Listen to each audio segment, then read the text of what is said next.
Assalamualaikum warahmatullahi wabarakatuh. Perkenalkan, nama saya Primita Dermazida, NIM 2006116356626, jurusan Pendidikan Jasmani Kesehatan dan Rekreasi yang mengikuti mata kuliah Metodologi Penelitian Pendidikan Jasmani pada offering C. Di sini saya akan menjelaskan bagaimana langkah-langkah penulisan tugas membuat pendahuluan pada mata kuliah Metodologi Penelitian Pendidikan Jasmani offering C. Hal pertama dalam menulis pendahuluan adalah menentukan sebuah masalah terlebih dahulu. Masalah yang saya minati atau saya tertarik adalah masalah tentang model pembelajaran atletik pada nomor lompat jangkit. Alasan saya memilih masalah ini adalah karena dahulu saat saya berada di bangku SMA, saya tidak mendapatkan materi pembelajaran atletik pada nomor lompat jangkit. Dan juga alasan selanjutnya adalah karena saya pernah mewawancarai atau menanyai anak-anak yang duduk di bangku SMA atau SMK saat ini, apakah mereka mengetahui apa itu lompat jangkit. Mereka banyak yang tidak mengetahui dan hanya mengetahui tentang lompat jauh saja. Padahal materi lompat jangkit terdapat dalam materi pembelajaran atletik yang harus diajarkan pada tingkat SMA pada mata pelajaran PJOK. Cara pengerjaan pendahuluan saya adalah sebelumnya pada mata kuliah ini saya mendapat tugas untuk mencari jurnal atau artikel-artikel tentang bahasan masalah yang diambil oleh setiap peserta didik. Dan dari jurnal atau artikel tersebutlah saya mendapatkan beberapa referensi dalam penulisan pendahuluan. Adapun bahasan atau artikel jurnal yang saya cari adalah tentang pendidikan jasmani, lalu pembelajaran atletik di sekolah-sekolah, lalu model pembelajaran dalam pendidikan jasmani, lalu juga tentang materi lompat jangkit yang harus diajarkan dalam pendidikan jasmani.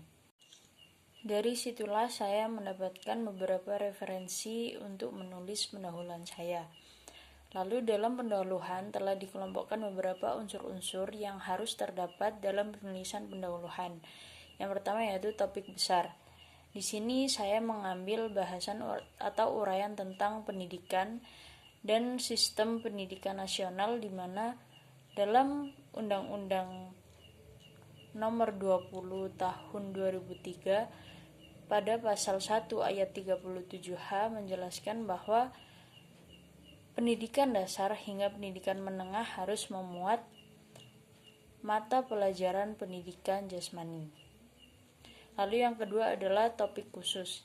Di sini saya membahas tentang bagaimana guru pendidikan jasmani harus bisa menguasai materi yang diajarkan dan juga tentang model-model pembelajaran yang dimanfaatkan atau digunakan dalam proses pembelajaran pendidikan jasmani. Selanjutnya adalah posisi topik atau tren saat ini. Di sini saya membahas tentang atletik adalah salah satu pelajaran yang ada dalam pendidikan jasmani, dan di sini saya menjelaskan tentang atletik, nomor-nomor atletik dan sebagainya. Juga lalu untuk bahasan tren saat ini adalah seperti yang saya sebutkan di awal tadi, bahwa materi pembelajaran atletik pada nomor lompat pada tingkat SMA, peserta didik banyak tidak mengetahui pada nomor lompat jangkit dan hanya banyak mengetahui pada nomor lompat jauh. Yang selanjutnya adalah urgensi. Di sini saya membahas tentang masalah kurangnya pembinaan gerak dasar pembelajaran atletik pada nomor lompat di sekolah-sekolah dan belum tercapainya penerapan kurikulum atau silabus PJOK yang ada pada kurikulum yang berlaku pada tingkat SMA atau SMK tentang materi pembelajaran atletik pada nomor lompat jangkit. Selanjutnya adalah gap atau sesuatu hal yang belum tercapai. Di sini saya membahas tentang faktor keberhasilan suatu pembelajaran yang belum dicapai oleh peserta didik dalam menguasai materi pembelajaran yang harus diajarkan, dan juga pada faktor keberhasilan yang berasal dari proses perencanaan suatu pembelajaran yang belum sesuai dengan silabus pendidikan jasmani yang berlaku di setiap kurikulum yang berlaku.